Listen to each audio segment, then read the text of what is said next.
Website. Maybe you're thinking about having your first one made, or maybe you just need a new, better one.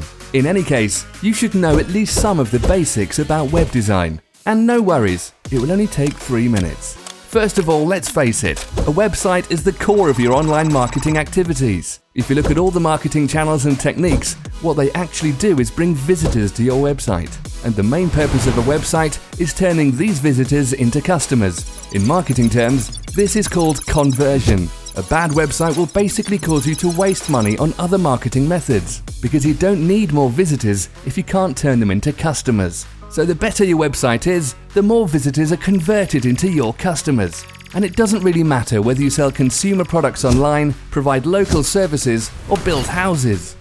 Many people in the industry call themselves web designers, but they're really just a bunch of geeks with some basic coding knowledge.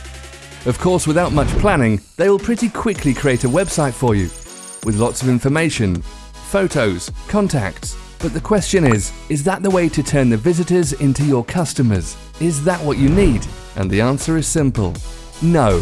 What you have to do is look for someone serious about web design. Well, that's where we come in.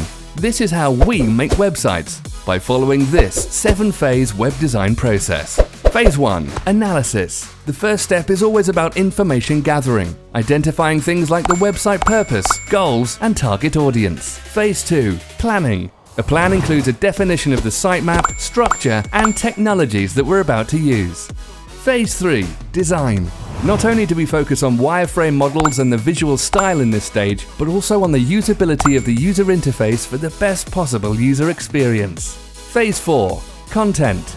A very important part of the process is choosing the right text, photos, or videos, all optimized not only for your visitors, but also for search engines. Phase 5. Development.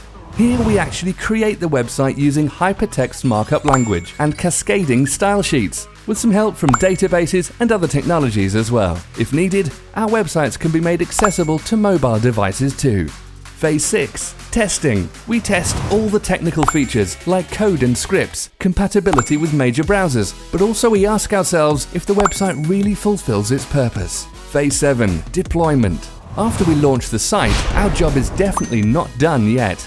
We always monitor what's happening after the start, enabling us to fix any possible deficiencies. And if you want, we can also manage the future maintenance and updates for you.